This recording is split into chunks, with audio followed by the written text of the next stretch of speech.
अखिल विश्व के सर्वाधिक लोकप्रिय नेता और हमारे भारत के यशस्वी प्रधानमंत्री आदरणीय श्री नरेंद्र मोदी जी का महाराष्ट्र की ओर से मैं बहुत बहुत स्वागत करता हूं। आज हमारे बीच उपस्थित केंद्रीय मंत्री आदरणीय नितिन गडकरी जी, आदरणीय जगत प्रकाश नड्डा जी, आदरणीय नायडू जी, मुरली मनोहर जी हमारे बीच तकनीकी कारणों से जुड़ नहीं पा रहे हैं। ऐसे हमारे महाराष्ट्र के मुख्यमंत्री आदरणीय एकनाथराव शिंदे जी, अजित पवार जी, राधाकृष्ण विखे पाटिल जी, हसन मुशर्रफ जी, यहां पर उपस्थित सभी महानुभाव और उपस्थित सभी बहनों और भाइयों, आज हम सबके लिए ये बहुत ही गौरवपूर्ण क्षण है कि जिन्होंने विकसित भारत का संकल्प हमको दिया, उस विकसित भारत की ओर आज हम लोग इस कार्यक्रम के माध्यम से अग्रसर हो रहे हैं। और प्रधानमंत्री जी ने जो सपना दिया, हर जिले में मेडिकल कॉलेज हो, आज एक ही दिन महाराष्ट्र में 10 मेडिकल कॉलेजेस की शुरुआत हो रही है। मैं ऐसा मानता हूं बहुत ही गौरव का क्षण है। जिस प्रकार से मेडिकल एजुकेशन का एक्सपेंशन आदरणीय प्रधानमंत्री जी के नेतृत्व में हुआ है, मैं ऐसा मानता हूं वो पूरे विश्व में अभूतपूर्व इस प्रकार का है। और आज इतने बड़े पैमाने पर डॉक्टर्स को तैयार करके अंतिम व्यक्ति तक स्वास्थ्य की सेवा को पहुंचाने का मिशन ये पूरा करने का काम हो रहा है और इसमें महाराष्ट्र भी आज बड़े पैमाने पर सहभागी है। इसका मुझे बहुत हर्ष है। इसके साथ साथ आदरणीय प्रधानमंत्री जी के हाथों से नागपुर के इस एयरपोर्ट का भूमि पूजन शिलान्यास हो रहा है। नागपुर जो भारत का मध्य बिंदु है, 0 माइल है, और यहां पर इस एयरपोर्ट के आने से मैं ऐसा मानता हूं पूरे मध्य भारत में रोजगार के अवसर तैयार होंगे, पूरे मध्य भारत में बड़े पैमाने पर इन्वेस्टमेंट आएंगी और विशेष रूप से नागपुर के कार्गो हब को एक बहुत बड़ी इसके कारण चालना मिलेगी। और इसलिए मैं आदरणीय प्रधानमंत्री जी का बहुत आभार व्यक्त करता हूं। साथ साथ पूरे देश में साईं भक्तों के लिए आज का दिन बहुत महत्वपूर्ण दिन है, क्योंकि शिरडी के हमारे जो एयरपोर्ट है उसकी नई टर्मिनल बिल्डिंग का भी शिलान्यास हो रहा है। 2017 में हमने एयरपोर्ट शुरू किया, लेकिन बहुत ही छोटा एयरपोर्ट था और तुरंत हमारे ध्यान में आया कि यहां पर इतनी ज्यादा फ्लाइट्स की डिमांड है और उसके कारण आज वहां पर विस्तारित इस प्रकार का एयरपोर्ट हो रहा है और नाइट लैंडिंग की फैसिलिटी भी वहां पर हुई है। मैं ऐसा मानता हूं आने वाले दिनों में देश के बिजिएस्ट एयरपोर्ट में हमारा शिरडी का एयरपोर्ट होगा और साईं बाबा का आशीर्वाद हमको मिलेगा। और मुझे सबसे बड़ी खुशी है कि आदरणीय प्रधानमंत्री जी इसका भी आज शिलान्यास कर रहे हैं। तो मैं ऐसा मानता हूं विकसित भारत की ओर ये जो कदम हमारे महाराष्ट्र ने हमारे मुख्यमंत्री एकनाथराव शिंदे जी के नेतृत्व में और आदरणीय प्रधानमंत्री जी के नेतृत्व में रखा है, इसके कारण निश्चित रूप से महाराष्ट्र अग्रसर होगा, महाराष्ट्र आगे जाएगा। इस कार्यक्रम के लिए प्रधानमंत्री जी आपने हमको समय दिया और इस कार्यक्रम को आप संपन्न कर रहे हैं, इसलिए मैं आपका बहुत बहुत आभार व्यक्त करता हूं और आपको निमंत्रित करता हूं कि आप कृपा कर इस कार्यक्रम को संबोधित करें और ये जो शिलान्यास है और मेडिकल कॉलेजेस की शुरुआत है इसको आप शुरू करें, ऐसा आपसे निवेदन करता हूं और अपने शब्दों को विराम देता हूं। जय हिंद, जय महाराष्ट्र। बहुत बहुत धन्यवाद माननीय उप मुख्यमंत्री महोदय जी। और अब मुंबई, नासिक, जालना, बुल्ढाना, हिंगोली, वाशिम, अमरावती, भंडारा, गढ़चिरौली तथा ठाणे के अंबरनाथ, इन 10 जगहों पर नूतन सरकारी मेडिकल विद्यालयों का प्रारंभ, साथ ही Indian Institute of Skills Mumbai का उद्घाटन और विद्या समीक्षा केंद्र महाराष्ट्र का लोकार्पण करने हेतु मैं माननीय प्रधानमंत्री जी से विनती करती हूं कि वे ई फलकों का अनावरण रिमोट का बटन दबाकर करें।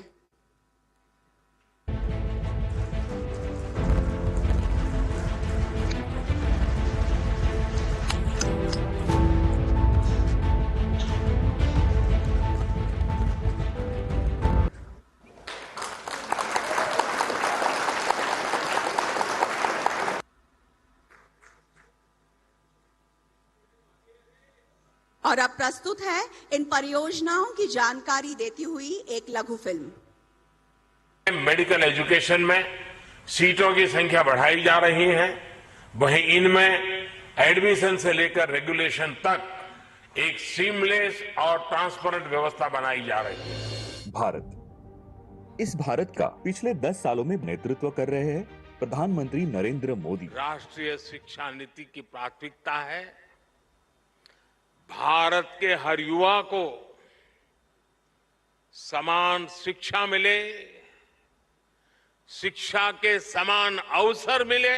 करोड़ों भारतवासियों के अच्छे स्वास्थ्य के लिए केंद्रीय स्वास्थ्य एवं परिवार कल्याण मंत्री श्री JP नड्डा की अगुवाई में नई नीतियों को बनाना इस सोच का एक हिस्सा है। केंद्र सरकार की इन्हीं नीतियों को अंजाम तक ले जाने का काम एकनाथ शिंदे के नेतृत्व में महाराष्ट्र की सरकार बखूबी कर रही है। देवेंद्र फडणवीस की रणनीति, अजीत पवार की दूरदर्शिता और चिकित्सा शिक्षा मंत्री हसन मुशर्रफ के अथक परिश्रम का परिणाम अब दिखने लगा है। स्वास्थ्य एवं परिवार कल्याण मंत्रालय नई दिल्ली और चिकित्सा शिक्षा विभाग महाराष्ट्र सरकार ने राज्य में 10 नए सरकारी मेडिकल कॉलेज को मंजूरी दी है। महाराष्ट्र के इतिहास में पहली बार एक शैक्षणिक वर्ष में 10 नए सरकारी मेडिकल कॉलेज को एक साथ मंजूरी देने का ऐतिहासिक निर्णय लिया गया है। नए मेडिकल कॉलेज गढ़चिरौली, भंडारा, बुल्ढाना, वाशिम, मुंबई, अमरावती, जालना, हिंगोली, ठाणे और नासिक में स्थापित किए जाएंगे। एक जिला एक मेडिकल कॉलेज की धारणा के तहत प्रदेश में मेडिकल सुविधाओं का विस्तार किया गया है। अब महाराष्ट्र में आगामी शैक्षणिक सत्र में सरकारी कॉलेजों में MBBS की 900 नई सीटें मिलाकर कुल 35 सरकारी मेडिकल कॉलेज और छात्रों के लिए 4850 MBBS की सीटें उपलब्ध होगी। अब रियायती दरों पर चिकित्सा शिक्षा उपलब्ध है और राष्ट्रीय चिकित्सा आयोग ने देश में 1 लाख MBBS सीटों का लक्ष्य भी हासिल कर लिया है। अब एक नहीं 10 कदम स्वस्थ महाराष्ट्र के, स्वस्थ राष्ट्र के। माननीय प्रधानमंत्री श्री नरेंद्र मोदी जी के स्किल इंडिया विजन के तहत पिछले 10 वर्षों में करोड़ों युवाओं को कौशल प्रदान कर सशक्त बनाया गया है और ये भारत को दुनिया की कौशल राजधानी बनने की ओर प्रेरित कर रहा है। भारत के कौशल विकास के इतिहास में स्वर्णिम अध्याय के रूप में आज एक नई शुरुआत हो रही है। आज देश के माननीय प्रधानमंत्री श्री नरेंद्र मोदी जी द्वारा मुंबई में Indian Institute of Skills IIS का शुभारंभ किया जा रहा है, जो भारत के हजारों युवाओं को आगे बढ़ने के नए अवसर देगा। माननीय प्रधानमंत्री श्री नरेंद्र मोदी जी की दूरदर्शी सोच के तहत ही भारत में इस IIS मुंबई जैसे विश्व स्तरीय कौशल विकास के बुनियादी ढांचे का निर्माण किया गया है, जो हमारे युवाओं के लिए भारत ही नहीं बल्कि वैश्विक स्तर पर भी नए अवसर प्रदान करेगा। Indian Institute of Skills IIS Mumbai कौशल विकास मंत्रालय और टाटा ट्रस्ट्स की साझेदारी में स्थापित हो रहा है, जिसका उद्देश्य युवाओं को इंडस्ट्री 4.0 और फ्यूचर ओरिएंटेड प्रशिक्षण देना है। ये सरकार और उद्योग की सफल साझेदारी का उत्कृष्ट उदाहरण है, जो स्किल इंडिया मिशन को नई दिशा देकर युवाओं को सशक्त बनाएगा। IIS मुंबई 4 एकड़ राष्ट्रीय कौशल प्रशिक्षण संस्थान NSTI के कैंपस में स्थित है और mechatronics, robotics, factory automation, CNC machining, robotic welding, electric वाहन और एडिटिव मैन्युफैक्चरिंग जैसे अन्य उभरते क्षेत्रों में प्रशिक्षण देगा। अपने प्रारंभिक चरण में 10 एडवांस लैब्स जो 15 से अधिक ग्लोबल और भारतीय OEMs के साथ साझेदारी में स्थापित की गई हैं, वास्तविक उद्योग उपकरणों का उपयोग करके प्रशिक्षण प्रदान करेंगी। भविष्य में संस्थान में हॉस्टल की सुविधाएं भी विकसित की जाएंगी। पूरी तरह विकसित परिसर के साथ संस्थान आने वाले 5 वर्षों तक प्रतिवर्ष 5000 से अधिक छात्रों को प्रशिक्षण देगा। IIS मुंबई देश में एक प्रमुख प्रशिक्षण संस्थान होगा, जिसमें विश्व स्तरीय व्यावसायिक प्रशिक्षण सुविधाएं उपलब्ध कराई जा रही हैं। आज इस शुभ अवसर पर माननीय प्रधानमंत्री जी महाराष्ट्र के विद्या समीक्षा केंद्र को भी देश को समर्पित करेंगे। आज टेक्नोलॉजी प्लेटफॉर्म से कहीं अधिक भारत के विद्या समीक्षा केंद्र शिक्षा के क्षेत्र में प्रगति और अवसर के प्रतीक हैं। आज हमारे माननीय प्रधानमंत्री श्री नरेंद्र मोदी जी द्वारा इस पहल का अगला कदम रखते हुए हम नवाचार से प्रेरित शैक्षिक उत्कृष्टता के एक नए युग की ओर देख रहे हैं। उद्घाटित हो रहे महाराष्ट्र के विद्या समीक्षा केंद्र में आपका स्वागत है। और अब डॉक्टर बाबा साहेब आम्बेडकर अंतर्राष्ट्रीय हवाई अड्डा नागपुर का आधुनिकीकरण तथा विस्तारीकरण, साथ ही शिरडी अंतर्राष्ट्रीय हवाई अड्डे की नई टर्मिनल बिल्डिंग का भूमि पूजन करने हेतु मैं माननीय प्रधानमंत्री जी से विनती करती हूं कि वे ई फलकों का अनावरण रिमोट का बटन दबाकर करें।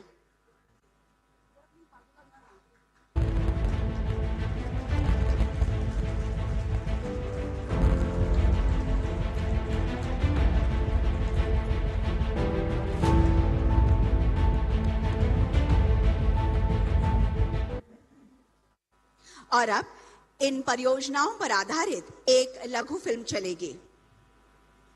माननीय नरेंद्र मोदी जी के नेतृत्व में भारत के विमानन उद्योग ने पिछले 10 वर्षों में महत्वपूर्ण वृद्धि का अनुभव किया है। देश में परिचालन हवाई अड्डों की संख्या 2014 में 74 से दोगुनी होकर 2024 में 157 हो गई है और लक्ष्य 2047 तक इस संख्या को 350 से 400 तक बढ़ाने का है। भारत के विकास पुरुष माननीय नरेंद्र मोदी जी ने महाराष्ट्र को कई विकास कामों की सौगात दी है। महाराष्ट्र वो राज्य है जिसकी विकसित भारत के निर्माण में बहुत बड़ी भूमिका है। महाराष्ट्र के माननीय मुख्यमंत्री श्री एकनाथ शिंदे जी, माननीय उप मुख्यमंत्री श्री देवेंद्र फडणवीस जी, माननीय उप मुख्यमंत्री श्री अजित पवार जी की अगुवाई में कार्यशील महाराष्ट्र सरकार ने राज्य के हवाई क्षेत्र के सुधार के लिए विभिन्न परियोजनाओं को संकल्पित किया है। इसी के तहत डॉक्टर बाबा साहेब आम्बेडकर अंतर्राष्ट्रीय हवाई अड्डा नागपुर के टर्मिनल इमारत एवं विविध कार्यों का भूमि पूजन। इस परियोजना से नागपुर हवाई अड्डा एक विश्व स्तरीय विमानन केंद्र में बदलने के लिए तैयार है। उक्त परियोजना की अनुमानित लागत 7,000 करोड़ है, जिसे 4 चरणों में पूरा किया जाएगा। प्रथम चरण के विस्तार में नागपुर हवाई अड्डे की यात्री क्षमता को 4 मिलियन तक बढ़ाया जाएगा।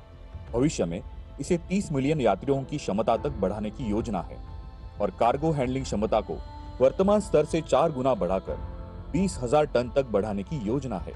इस योजना से नागपुर की अंतर्राष्ट्रीय हवाई सेवा बेहतर होगी, जिससे विदर्भ क्षेत्र के एग्रो उत्पाद का जलद गति से निर्यात हो पाएगा और पर्यटन, व्यापार और रोजगार के नए अवसर पैदा होंगे।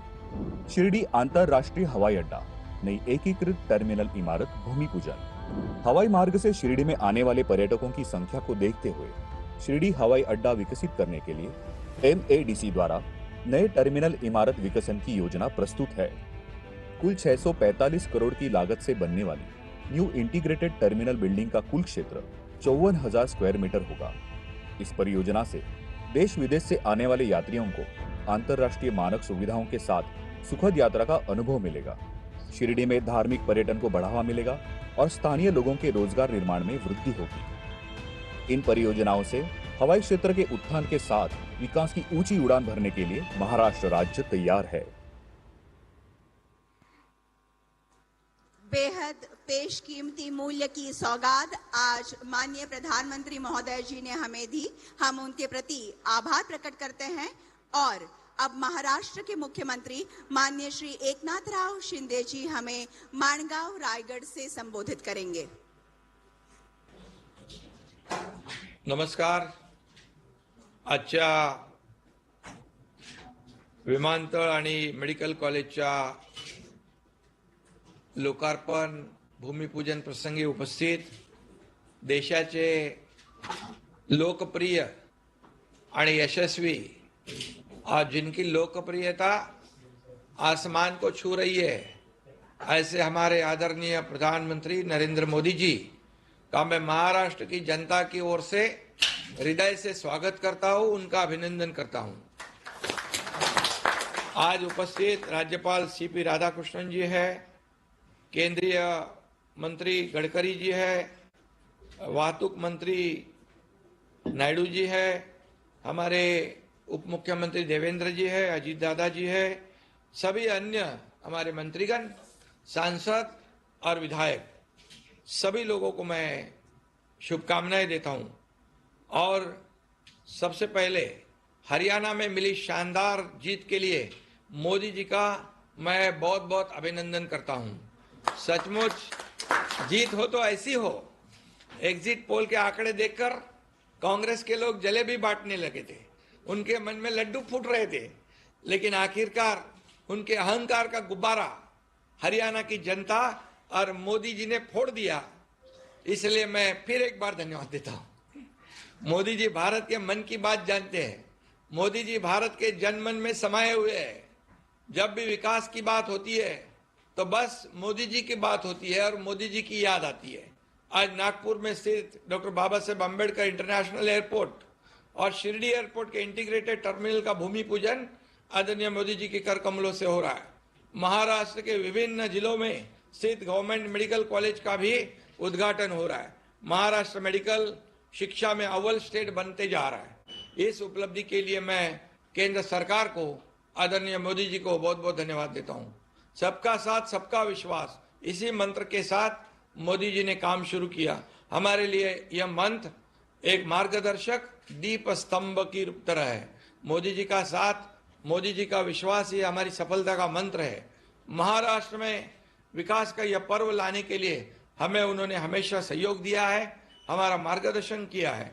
नागपूरच्या महामानव डॉक्टर बाबासाहेब आंबेडकर इंटरनॅशनल एअरपोर्टवर लवकरच 100 विमानांची व्यवस्था होणार आहे आणि दरवर्षी 14 लाख प्रवासी प्रवास करणार आहेत।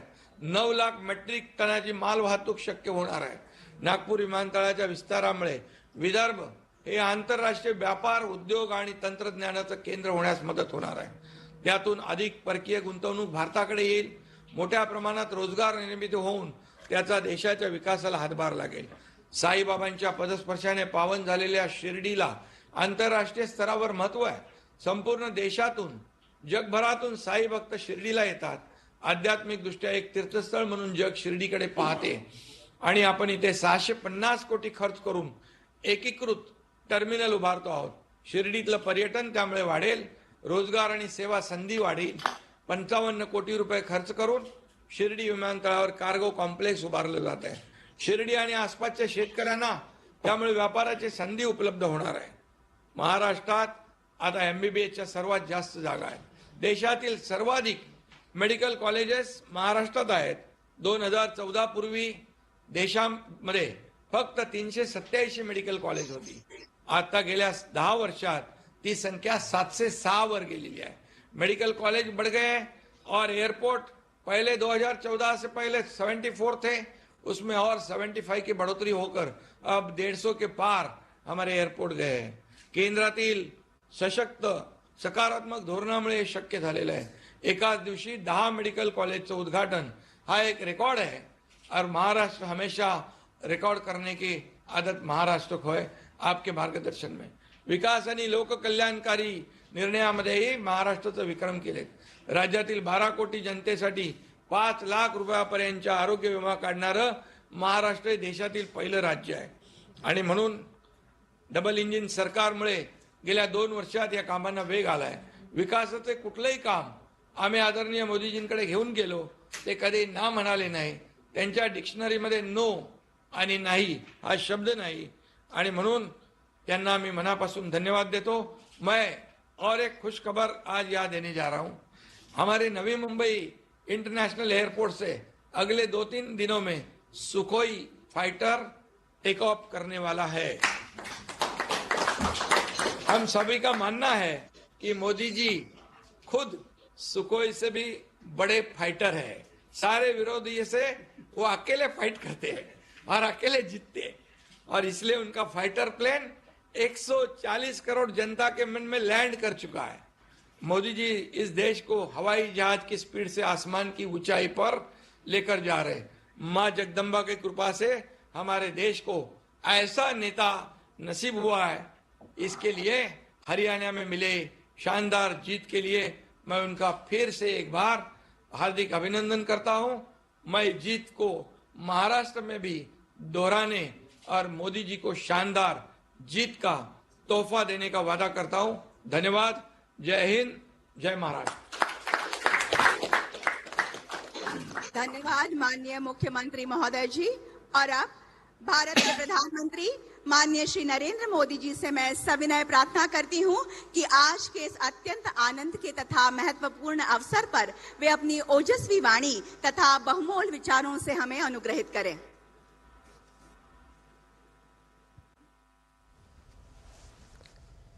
नमस्कार। महाराष्ट्र के गवर्नर सीपी राधाकृष्णन जी, मुख्यमंत्री श्रीमान एकनाथ शिंदे जी, केंद्रीय मंत्रिमंडल के मेरे सहयोगी, महाराष्ट्र के उप मुख्यमंत्री श्री देवेंद्र फडणवीस जी, श्री अजित पवार जी, अन्य सभी वरिष्ठ महानुभाव और महाराष्ट्र के मेरे प्यारे भाइयों और बहनों, महाराष्ट्रातील सर्व शिवप्रेमी बंधू भगिनींना माझा नमस्कार। आज महाराष्ट्र को 10 मेडिकल कॉलेज की सौगात मिल रही है।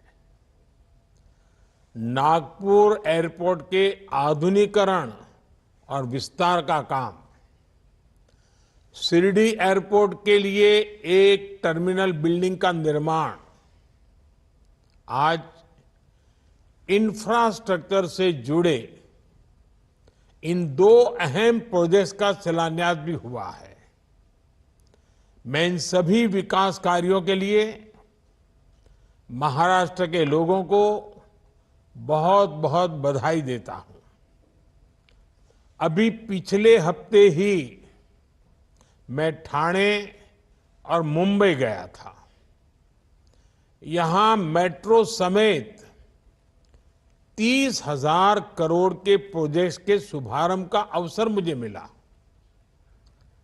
इसके पहले भी अलग अलग जिलों में हजारों करोड़ की विकास परियोजनाएं शुरू हुई हैं। कई शहरों में मेट्रो का विस्तार किया जा रहा है, कहीं एयरपोर्ट को अपग्रेड किया जा रहा है, तो कहीं सड़कों और हाईवे से जुड़े प्रोजेक्ट्स तेज गति से आगे बढ़ रहे हैं। Infrastructure, solar energy, textile park से जुड़ी परियोजनाएं लॉन्च की गई हैं। किसानों, पशुपालकों के हित में नई पहल की गई है। महाराष्ट्र में देश के सबसे बड़े कंटेनर पोर्ट वधावन पोर्ट की नींव रखी गई है। महाराष्ट्र के इतिहास में इतनी तेज गति से, इतने बड़े स्केल पर अलग अलग क्षेत्रों में कभी भी विकास नहीं हुआ। हां, यह बात अलग है कि कांग्रेस के राज में इतनी ही तेज गति से, इतने ही स्केल पर अलग अलग क्षेत्रों में भ्रष्टाचार जरूर होता था। भाइयों और बहनों, कुछ दिन पहले ही हमने मराठी भाषा को अभिजात भाषा का दर्जा दिया।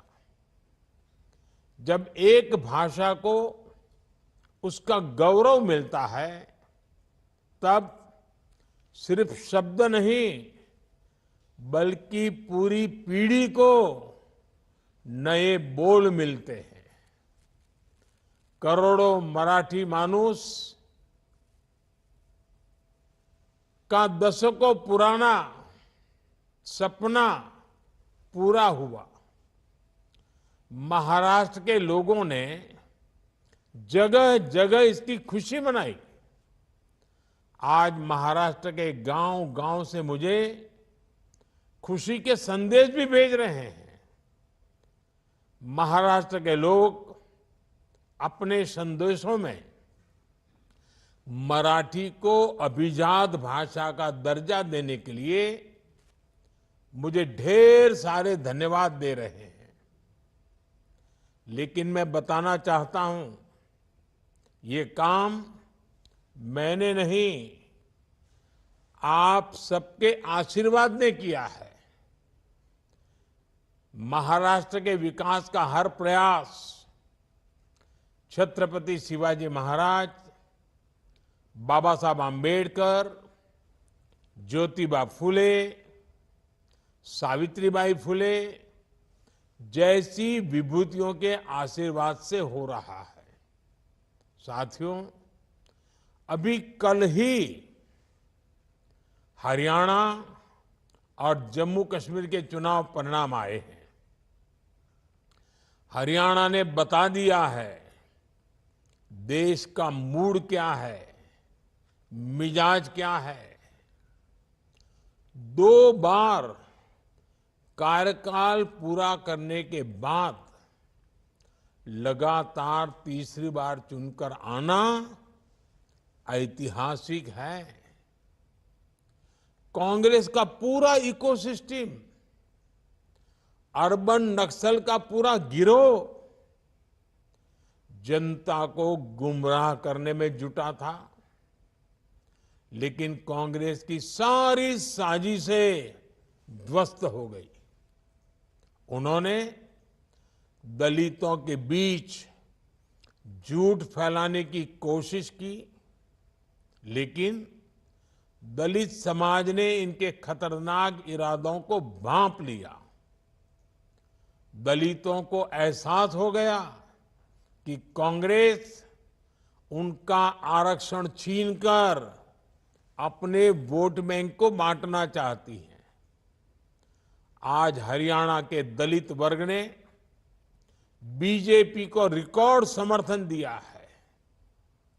हरियाणा के ओबीसी बीजेपी के विकास कार्यों को देखकर उसके साथ है।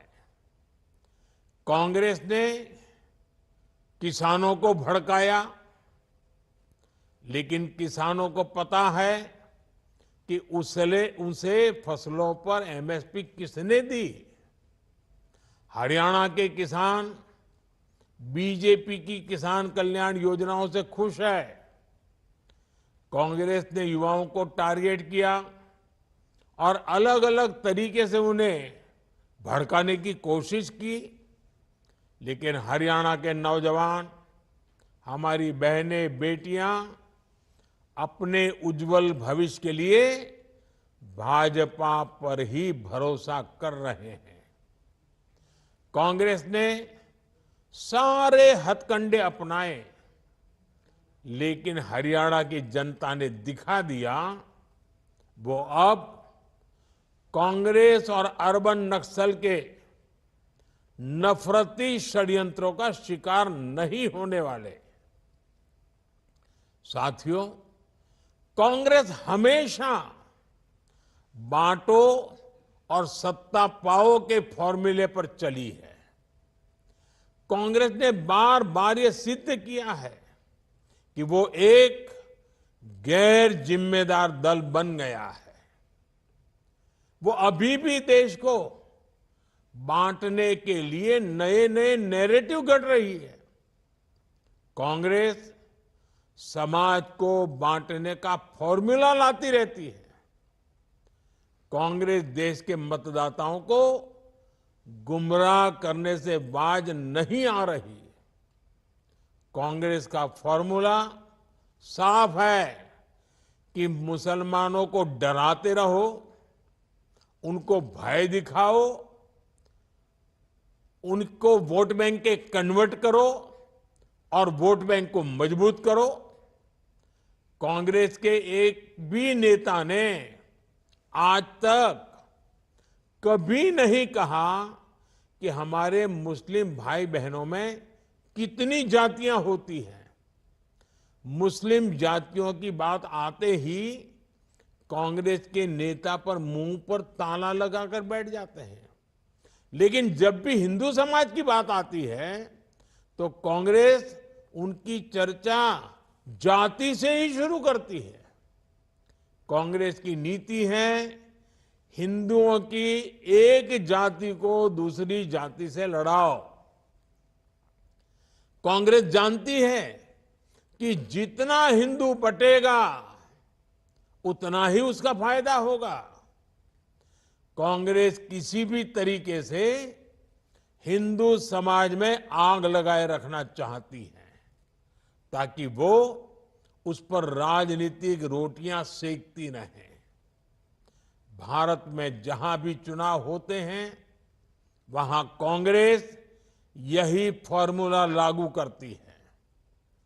अपना वोट बैंक पक्का करने के लिए कांग्रेस समाज में जहर घोलने के हर हथकंडे अपना रही है। कांग्रेस पूरी तरह से सांप्रदायिक और जातिवाद का चुनाव लड़ती रहती है। हिंदू समाज को तोड़कर उसे अपनी जीत का फॉर्मूला बनाना, यही कांग्रेस की राजनीति का आधार है। कांग्रेस भारत के सर्वजन हिताय, सर्वजन सुखाय की भावना का दमन कर रही है, सनातन परंपरा का दमन कर रही है। जिस कांग्रेस ने इतने वर्षों तक देश पर राज किया, वो सत्ता में वापसी के लिए इतनी बेचैन है कि हर रोज नफरत की राजनीति कर रही है। कांग्रेस की पुरानी पीढ़ी के नेता भी बेबस है, असहाय है कि उनकी इस पार्टी की क्या स्थिति हो गई है। कांग्रेस की ये स्थिति होने वाली है। कांग्रेस नफरत फैलाने की सबसे बड़ी फैक्ट्री बनने वाली है। ये गांधी जी ने आजादी के बाद ही समझ लिया था। इसलिए ही गांधी जी ने कहा था कि कांग्रेस को खत्म कर देना चाहिए। कांग्रेस खुद खत्म नहीं हुई, लेकिन आज देश को खत्म करने पर तुली हुई है। इसलिए हमें सावधान रहना है, सतर्क रहना है। साथियों, मेरा पक्का विश्वास है समाज को तोड़ने की आज जो कोशिश हो रही है, ऐसी हर साजिश को महाराष्ट्र के लोग नाकाम करके रहेंगे। महाराष्ट्र के लोगों को देश के विकास को सर्वोपरि रखते हुए एकजुट होकर बीजेपी महायुति के लिए वोट करना है। हरियाणा तर भाजपा जिंकली, आता महाराष्ट्रात यापेक्षा मोठा विजय मिलवायचा आहे। साथियों, पिछले 10 वर्ष में हमने देश के विकास के लिए आधुनिक इंफ्रा बनाने का एक महायज्ञ शुरू किया है। आज हम सिर्फ बिल्डिंग नहीं बना रहे हैं, हम एक स्वस्थ और समृद्ध महाराष्ट्र की नींव रख रहे हैं। एक साथ 10 नए सरकारी मेडिकल कॉलेजों की शुरुआत ये केवल 10 नए संस्थानों को तैयार करना नहीं है, ये लाखों लोगों के जीवन को बेहतर बनाने का महायज्ञ है।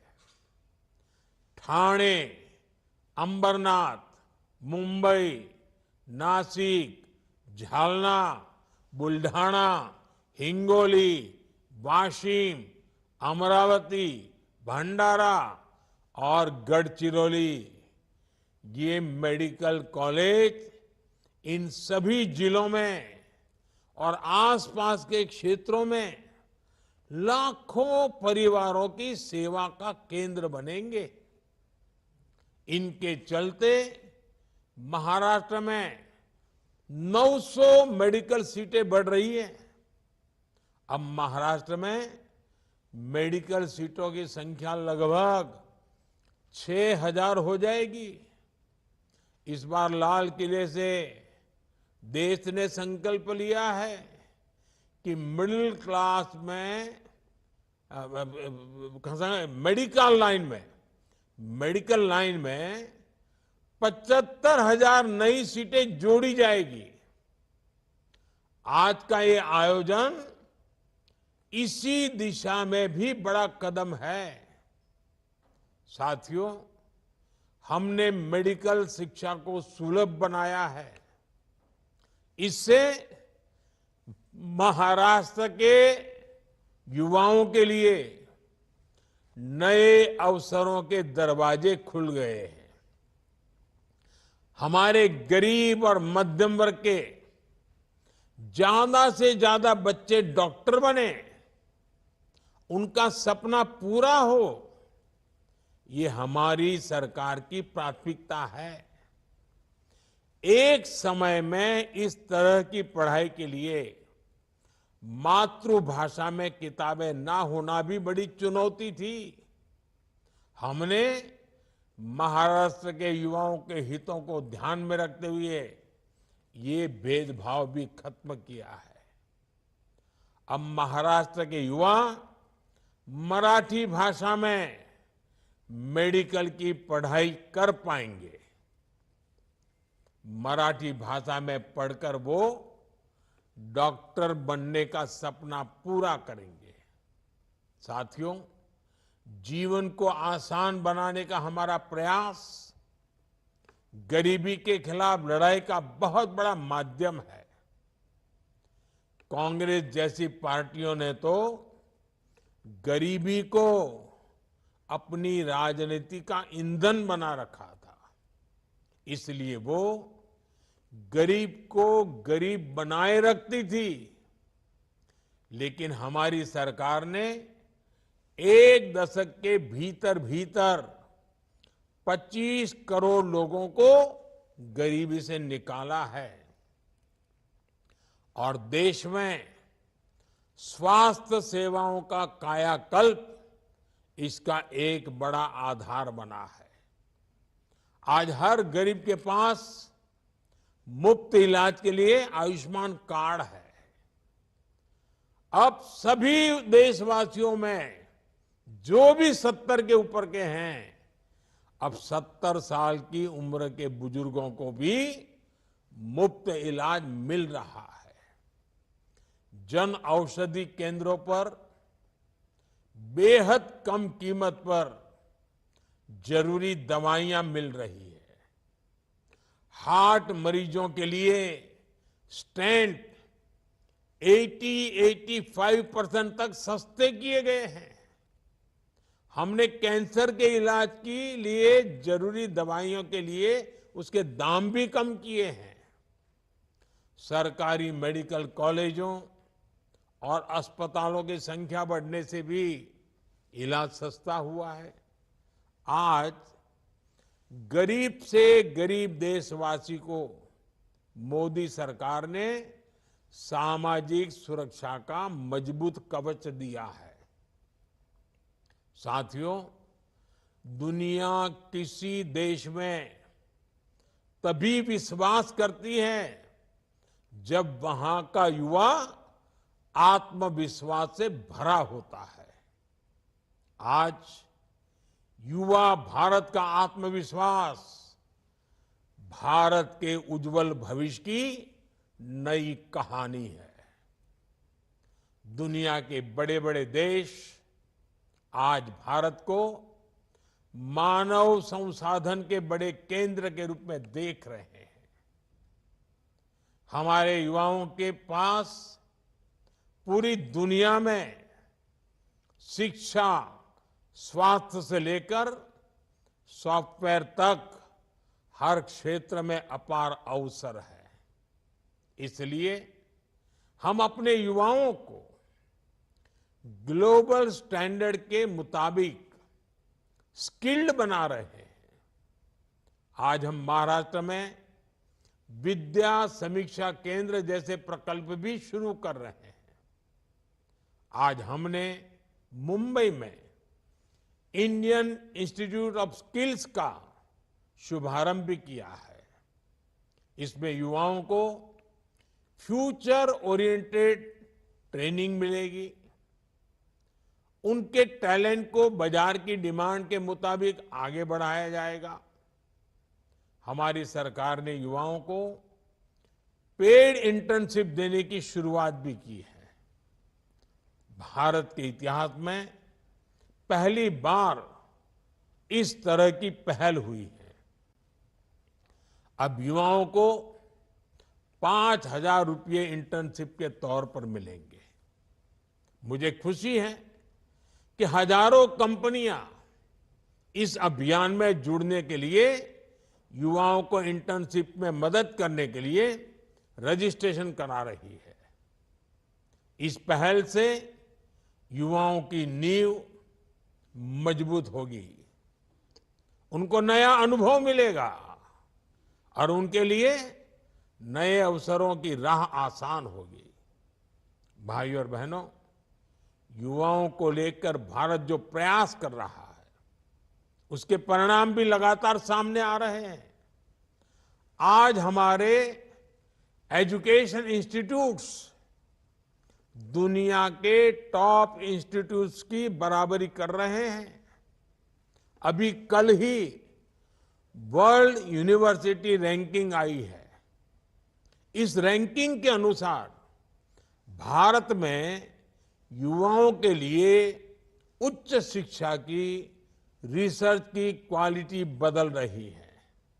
साथियों, आज पूरी दुनिया की नजर भारत पर है।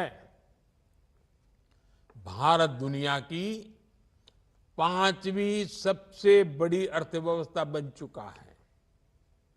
अब ग्लोबल इकोनॉमी का फ्यूचर भारत से जुड़ा हुआ है। भारत की ये आर्थिक प्रगति नए अवसरों को लेकर आ रही है। ऐसे क्षेत्र जिनकी दशकों तक कांग्रेस ने उपेक्षा की, आज वो क्षेत्र भी असीम अवसरों का स्रोत बन रही है। जैसे टूरिज्म का उदाहरण है। महाराष्ट्र के पास कितनी अमूल्य विरासत है। महाराष्ट्र में कितने सुंदर प्राकृतिक स्थल है, आध्यात्मिक केंद्र है। इनके इर्द गिर्द हजारों लाखों करोड़ की इकोनॉमी विकसित हो सकती थी, लेकिन इन अवसरों का वैसे उपयोग नहीं हुआ जैसा होना चाहिए था।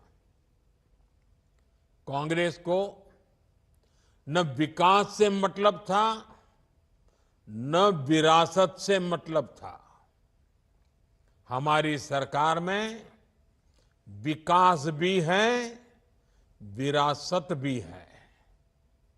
हम अपने समृद्ध अतीत से प्रेरणा लेकर उज्जवल भविष्य का निर्माण कर रहे हैं। इसलिए आज शिरडी एयरपोर्ट के लिए नए टर्मिनल बिल्डिंग का शिलान्यास, नागपुर एयरपोर्ट का आधुनिकीकरण, ऐसे ही कितने ही विकास कार्य आज अनवरत महाराष्ट्र में चल रहे हैं। शिरडी एयरपोर्ट के नए टर्मिनल से साईं बाबा के भक्तों को काफी सुविधा होगी। देश विदेश से बड़ी संख्या में श्रद्धालु यहां आ सकेंगे। कुछ ही दिन पहले मैंने अपग्रेडेड सोलापुर एयरपोर्ट का लोकार्पण भी किया था। जब श्रद्धालु एक जगह आएंगे, शनि शिंगणापुर, तुलजा भवानी, कैलाश मंदिर जैसे आसपास के दूसरे स्थानों पर भी जरूर जाएंगे। इससे महाराष्ट्र की पर्यटन इकोनॉमी को बूस्ट मिलेगा, रोजगार के अवसर बढ़ेंगे। साथियों, हमारी सरकार का हर निर्णय और हर नीति केवल एक ही लक्ष्य के लिए समर्पित है और वो लक्ष्य है विकसित भारत। और इसके लिए हमारा विजन है गरीब, किसान, युवा और महिलाओं का कल्याण। इसलिए विकास का हर प्रोजेक्ट गांव, गरीब, मजदूर, किसान के लिए समर्पित होता है। शिरडी एयरपोर्ट में जो अलग अलग कार्गो कॉम्प्लेक्स बना रहे हैं, वो किसानों की बहुत बड़ी मदद करेगा।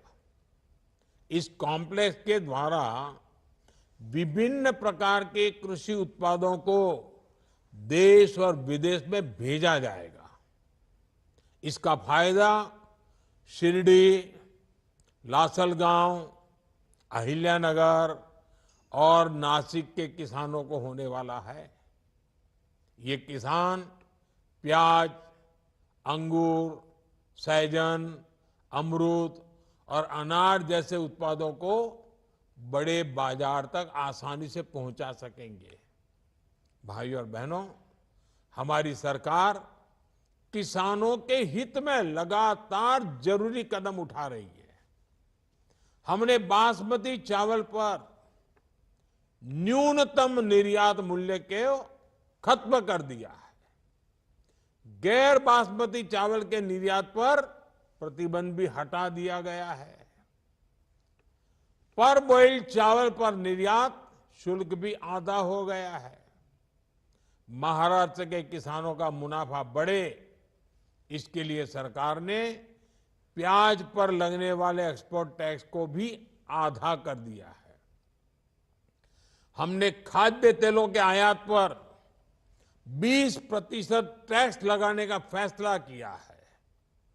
रिफाइंड सोयाबीन, सूरजमुखी और पाम ऑयल पर कस्टम शुल्क को भी काफी बढ़ाया गया है। इसका लाभ किसे होगा? हमारे देश के किसानों को होगा। उन्हें सरसों, सोयाबीन और सूरजमुखी जैसी फसलों की ज्यादा कीमत मिलेगी। आज सरकार टेक्सटाइल इंडस्ट्री को जिस तरह सपोर्ट कर रही है, उससे महाराष्ट्र के कपास किसानों को भी बहुत फायदा होगा। साथियों, आपको एक बात हमेशा याद रखनी है, महाअघाड़ी महाराष्ट्र को कमजोर करके सत्ता पाना चाहती है, जबकि महायुति का संकल्प महाराष्ट्र को मजबूत बनाने का है। मुझे खुशी है कि आज महाराष्ट्र एक बार फिर देश की प्रगति को नेतृत्व देने के लिए आगे बढ़ रहा है। मैं एक बार फिर महाराष्ट्र के लोगों को इन सभी विकास कार्यों के लिए बहुत बहुत बधाई